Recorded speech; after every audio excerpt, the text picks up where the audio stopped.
Lenin की bedsheet, गद्दे, तकिए, बेड कवर्स, रजाइयाँ, दोहर और ब्लैंकेट। अगर आप इनमें से किसी भी बिजनेस में जाना चाहते हैं तो पहले ये वीडियो देख लें, फिर पूरा इन्वेस्टमेंट और मशीन कहाँ से आएगी वो वीडियो के दूसरे हिस्से में बताता हूँ। ये मशीन सिंगल नीडल क्विल्टिंग की है। इसके ऊपर बेड कवर बनते हैं और क्विल्टेड पिलो बनते हैं और इसके ऊपर जो है रजाइयाँ बनती हैं जिनको क्विल्ट्स बोलते हैं। होटल लाइन की वाइट भी और प्रिंटेड वगैरह भी जो दिवाली पे गिफ्ट की जाती हैं, लोग घरों में इस्तेमाल करते हैं। जब आप सर सिंगल निडल कहते हैं तो वो हमें दिख रही है कि एक निडल चल रही है जो सिंगल है। निडल है और कंप्यूटराइज में कंप्यूटर में फीड कर देंगे। एक बार ऑन करने के बाद वो डिज़ाइन को कंप्लीट करने तक चलती रहेगी। ऑपरेटर का काम सिर्फ ये है, ये देखना कहीं धागा टूट गया है तो धागा दोबारा डाल देना, या नीचे बॉबिन ख़त्म हो गई है तो उसको चेंज कर देना। इसके अलावा कुछ नहीं करना है। जो डिज़ाइन एक बार वो कंप्यूटर स्क्रीन में आ जाएगा वो पूरा बना के ही रुकेगी मशीन। मेनली ऐसा है कि ये पीस जो बनता है ये बनता है 2.5 घंटे में एक पीस, और इसके अंदर ऊपर नीचे कपड़ा है, बीच में इसके जो है 100 GSM की पॉली शीट होती है। ये पॉली शीट है, ये इसके अंदर लगी हुई है। तो ये फाइबर है, रुई नहीं है सर, कॉटन नहीं है। ये पेट्रोलियम प्रोडक्ट है, ये फाइबर। ये एक बनने के बाद फिर टेलरिंग सेक्शन में जाएगी, वहाँ इसकी कटिंग होगी, इसके 2 पिलो कवर बनेंगे, एक कुशन कवर बनेगा। मतलब एक कंप्लीट सेट होगा। हाँ, कंप्लीट सेट होगा, सेट ऑफ 4। तो ये जो मशीन में देख रहा हूँ और ये जो यहाँ पे बेड कवर बन रहा है, इसका क्या यूज़ है सर? इसका यूज़ ये है कि जब कोई भी प्रोडक्ट इसके ऊपर लगाना होता है तो फ्रेम इसके ऊपर तैयार किया जाता है।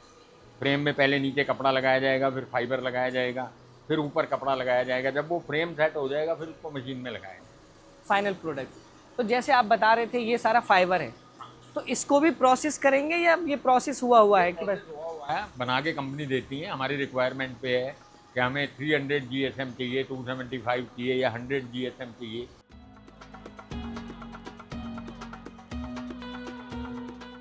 मशीन है एक तरह से, इसमें फ्रेमिंग होती है और फ्रेम होने के बाद फाइनल प्रोडक्ट वहाँ जाता है। फाइबर आप सामने देख सकते हैं। ये कार्डिंग मशीन है, ये ब्लोअर है।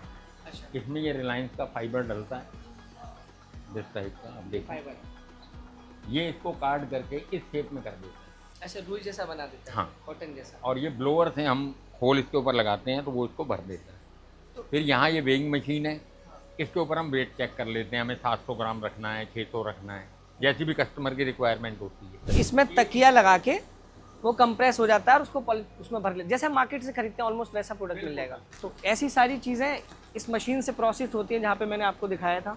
फिर यहाँ पे वो कंप्रेस होती हैं और कंप्रेस होने का मतलब है कि उनकी फाइनल पैकिंग हो जाती है और पैकिंग होने के बाद वो मार्केट में आती हैं। तो ये स्टिचिंग सेक्शन है जहाँ पे आप देख रहे हैं ये सारे बेड कवर हैं आप, और फाइनल प्रोडक्ट यहाँ से बन रहा है। बहुत सारे डिफरेंट कलर आपको दिखेंगे, अलग अलग तरह के प्रोडक्ट आपको दिखेंगे, वहाँ पे सब शूट हो रहा है।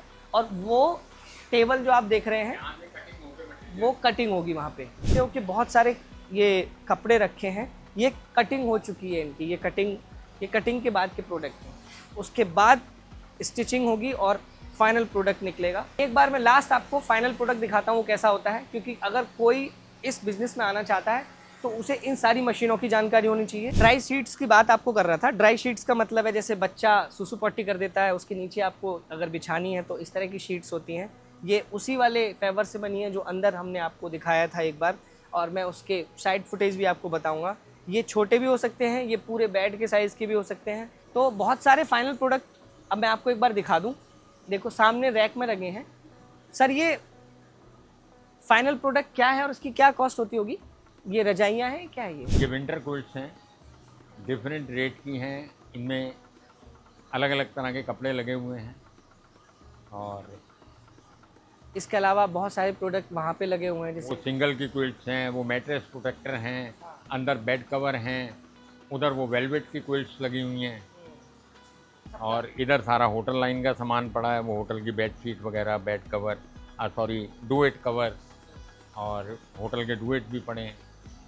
तो इस इंडस्ट्री में बहुत सारा स्कोप है, लेकिन कोई समझ के सीख के अगर आएगा तो ही आए, अदरवाइज मार्केटिंग का मेन काम है। मार्केटिंग का मेन काम है। जितनी मार्केटिंग करेगा ऑर्डर जरूर मिलेंगे। रेट तो कम्पिटिटिव होने ही चाहिए।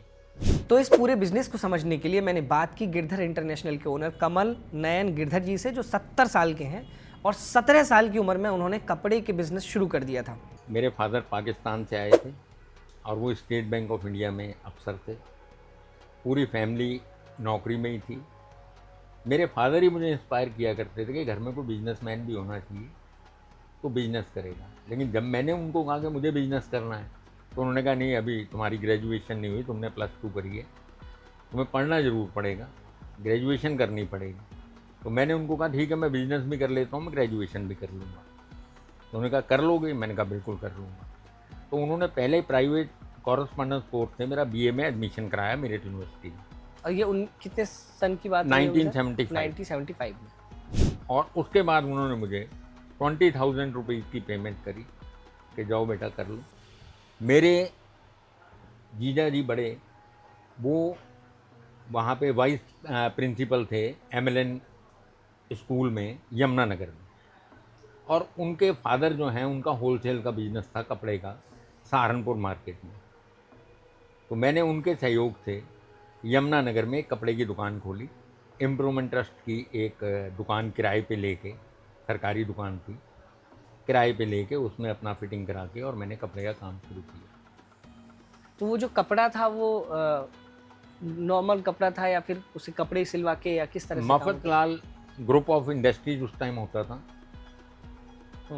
उनकी 8-9 मिलें थी, उनका एक ग्रुप था और वो सबसे पॉपुलर ब्रांड था। उनका मैंने शोरूम बनाया था और उनकी साड़ीज़ भी आती थी, लेडीज़ ड्रेस का कपड़ा भी आता था, जेंट्स वियर भी आते थे, स्कूल यूनिफॉर्म्स के कपड़े भी, हर तरह का कपड़ा आता था उनका जो उस समय पे चलता था। पजामे के लिए लट्ठा भी, अंडरवियर के लिए पट्टा भी, सब तरह का कपड़ा उनका होता था, पॉपलिन भी, टेरिकॉट भी। तो उनका ब्रांड अच्छा चलता था। मैंने उन्हीं की एजेंसी लेके और काम शुरू किया था। तो आपने कितने साल ये वाला काम किया, कपड़े वाला, और फिर कोई और कैसे? आप बता रहे थे आपने बहुत सारे बिजनेस ट्राई किए, तो ये कैसे शुरू हुआ? 1983 में, 1983 में मेरे को लगा कि मैं गलत काम में फंस गई हूँ। और ऐसा क्यों? यंग एज थी, उसमें टाइम बिल्कुल नहीं मिलता था। सवेरे 8 बजे दुकान के लिए निकले और रात को 9 बजे, 9:30 बजे घर आओ। मंडे को ऑफ होती थी, मंडे को सहारनपुर जाओ होलसेल मार्केट में, वहाँ से सारा जो भी स्टॉक चाहिए नेक्स्ट वीक के लिए, कुछ आइटमें ख़त्म हैं उनको परचेज करो, उनकी बेल बनवाओ, ट्रांसपोर्ट पे भिजवाओ, देन फिर ट्रेन पकड़ो और वापस घर आओ। तो लाइफ में कुछ रह ही नहीं गया था, सिर्फ काम ही काम, काम ही काम। जिस काम के लिए मैं अपने पिताजी को कहता मुझे बिजनेस करना है, मैं उससे ही थकने लग गया। क्या क्या प्रोडक्ट बनते हैं सर यहाँ पे? हमारे पास सिंगल नीडल क्विल्टिंग का काम है, जिस पे कि हम बेड कवर्स बना सकते हैं। आम भाषा में क्विल्ट बोलते हैं, रजाइयाँ कह लो। हम रजाइयाँ बनाते हैं, सर्दियों की भी, AC के लिए पतली वाली भी, और इसके ऊपर मैट्रेस प्रोटेक्टर भी बनते हैं होटल लाइन के, क्विल्टिंग होके। और कुछ ऑनलाइन के प्रोडक्ट भी इस पर क्विल्टिंग होती है, और कुछ बाहर से जॉब वर्क आ जाता है, लोग क्विल्टिंग कराने के लिए आते हैं, उनका क्विल्टिंग करके पर पीस हम चार्ज कर लेते हैं। और जो जैसे मैं पिलो देख रहा हूँ, बेडशीट्स देख रहा हूँ, हाँ, ये हमारे पास यूनिट लगा हुआ है। हमारे पास कार्डिंग मशीन भी है, कंप्रेसिंग मशीन भी है। आप बता रहे हैं ये बिजनेस ठीक है या इसमें मैं आ सकता हूँ, क्या कितना स्कोप है इसमें? बहुत ज़्यादा स्कोप है, अगर एनर्जी हो तो। 70 साल की उम्र में मेरे पास एनर्जी तो है नहीं, हेल्पिंग हैंड कोई है नहीं।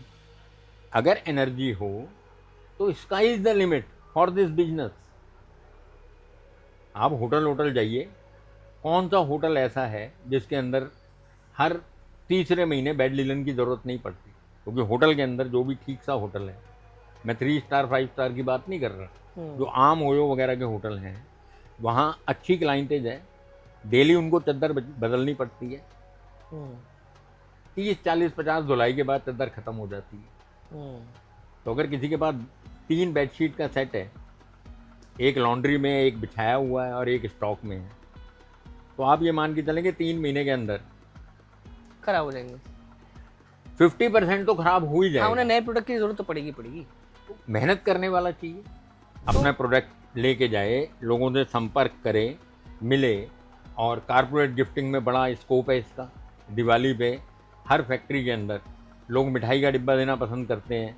मिठाई का डिब्बा अच्छी क्वालिटी का 600-700 रुपये से कम नहीं है, और वो भी घटिया मिलावटी से है घटिया भी 500 रुपये का है। और मिलावटी और अंकल। हम लोग जो हैं सिंगल की क्विल्ट सर्दियों वाली, जिसमें मजदूर की सर्दी भी रुके, अभी तक तो 600-700 रुपये की देते रहे हैं। अब इस टाइम ईरान और अमेरिका में जो कन्फ्लिक्ट चल रहा है उसकी वजह से कुछ रेट हाई हैं। मान लो कोई इस धंधे में आए, आपको सुन रहा हो, तो उसको क्या बेसिक समझ होनी चाहिए? उसको कपड़ा बेसिक पहचानना समझ आना होनी है, चाहिए। क्वालिटी को मेंटेन करें और मार्केटिंग पे ध्यान दें। और ये जो हम फाइबर की बात कर रहे हैं या कपड़ों की बात कर रहे हैं, कहाँ से आएगा, कैसे आएगा? देखिए, कितने में पॉलिस्टर बिकेगा? आपको खरीदना है तो आपको सूरत की तरफ रुख करना पड़ेगा। ये धीरे धीरे संपर्क बनेंगे। अगर अभी इनिशियली शुरू करना है तो दिल्ली के मार्केट में हर तरह का कपड़ा अवेलेबल है। दिल्ली से ही ज़्यादातर काम शुरू किया जाता है। एकदम से तो आदमी उठ के होलसेल मार्केट चला नहीं जाता। बिल्कुल ठीक बात है। कॉटन का चाहिए, अहमदाबाद से बड़ी कोई मार्केट नहीं है। और अगर चालू माल चाहिए तो पानीपत से बड़ी कोई मार्केट नहीं है। तो वो सामने वाले पे डिपेंड करता है कि उसके पास पूंजी कितनी है, पैसा कितना इन्वेस्ट करने के लिए, और क्या समझ और क्या सोच लेके वो बिजनेस में उतर रहा है। देखिए, एकदम से इस बिज़नेस को अगर स्टार्ट कोई नए सिरे से भी करना चाहे, अगर किराए की बिल्डिंग में भी करना चाहे, तो 50 लाख से 1 करोड़ रुपए चाहिए। वजह क्या है कि जो कोल्डिंग मशीन ही है वो 12-13 लाख रुपए की आएगी। जो फाइबर वाला प्लांट है, अगर वो कंप्रेसिंग मशीन लगाएगा, फाइबर का लगाएगा, ब्लोअर लगाएगा, 10 लाख रुपए उसके लिए चाहिए। सिलाई मशीनें चाहिए, 5 थ्रेड मशीन चाहिए, कटिंग मशीन चाहिए, टेबलें चाहिए कटिंग के लिए, पैकिंग के लिए टेबलें चाहिए। मान लो किसी व्यक्ति के पास 50 लाख रुपए ना हो और वो यूनिट ना लगाना चाहे, उसे उतना तजुर्बा भी ना हो, वो आपके पास आए कि मैं आपसे सामान ले लूंगा, तो उसमें कितना स्कोप है और आप उसकी कैसे हेल्प कर सकते हैं? देखिए, ऐसा है कि इसमें प्रॉब्लम ये है कि जो अमेजॉन वगैरह की है, मैं ऑनलाइन वालों को माल देता हूँ, उसकी प्रॉब्लम ये है कि आपने कोई प्रोडक्ट डाल दिया और आपने उसको प्राइम में डाल दिया, तो जो आपके पास कल ऑर्डर आया, मतलब आज रात को 12 बजे तक जो ऑर्डर आया, वो अगले दिन आपको उसकी डिलीवरी देनी है। डिलीवरी देनी है तो वो बन तो पाएगा नहीं, आपके पास उसका स्टॉक होना चाहिए। तो आपने उसमें भी पैसे लगते हैं। आपने अगर उसके अंदर 50 आइटमें डाली हैं तो उसका स्टॉक तो लेके 50 आइटमों का आपके पास हर वक्त स्टॉक होना चाहिए, 20-20, 50-50 पीस, ताकि जैसे ही ऑर्डर आया आप उसको भेज दें। भेज पाओ। और उसके बाद आपको जैसे जैसे करेंगे पता लगता रहेगा भाई कौन सी आइटम हॉट सेलिंग है, कौन सी नहीं बिक रही है। जो हॉट सेलिंग है उसका आपको और बनवाना पड़ेगा, तो बैकअप लेके चलना पड़ेगा, तब तो ये सफल है। तब तो ये सफल है। और उसमें सबसे बड़ी बात ये है कि जो रिटर्न पॉलिसी है वो उसको खुद ही झेलनी पड़ेगी, वो उसी को झेलनी पड़ेगी। क्योंकि आपने एक बार हम नहीं, ऑर्डर हम डिलीवर कर ये दिया। कहते हैं अगर कोई मैन्युफैक्चरिंग डिफेक्ट की वजह से वापस आई है तो हम कंसीडर करेंगे। गुरु की तरह ही आपने जो ज्ञान दिया है आज, मैं इसको समअप भी कर देता हूँ उसी मैं भाषा में। आपको बताता हूँ, आजकल के बच्चे, उनके अंदर पता नहीं क्या कौन सा एक सेंस डेवलप हो गया है, तो वो ये समझते हैं कि मुझे ज़्यादा पता है इनसे, और तजर्बा किसी रेडी पे नहीं मिलता। जो सर ने कहा कि तजुर्बा किसी रेहड़ी पे नहीं मिलता, उसको जीवन में अपने इतना सहेज के रखिए कि जब भी कोई बड़ा बुजुर्ग या एक्सपीरियंस्ड व्यक्ति जिसने अपने पूरे जीवन को किसी काम में, किसी बिजनेस को बनाने में खपाया हो, लगाया हो, उससे समझिए कि कौन सा बिजनेस कैसे करना है, उसके लिए क्या सीखना पड़ेगा, कितने पैसे लगेंगे, पैसे आएंगे कहाँ से, उधार लेना है तो कितना लेना है, उधार देना है तो कितना उधार देना है। और अब मैं इस इंटरव्यू के आखिर में आपको एक बात बताऊं कि कपड़ों का बिजनेस बिल्कुल बुरा नहीं है, बहुत सारा स्कोप इसमें है। सर ने आपको सारी चीज़ें बताई कि आपको इन्वेस्टमेंट कितना चाहिए और शुरुआत कहाँ से करनी चाहिए, मशीनें कहाँ से मिलेंगी। यही हम भारत बिजनेस गाइड पे आपको बताते हैं कि कहाँ से और कैसे आप बिज़नेस को शुरू कर सकते हैं। एंड टू एंड आज सारी चीज़ें हमने बताई। तो इस चैनल को सब्सक्राइब करिए और जुड़े रहिए भारत बिजनेस गाइड के साथ। नमस्कार।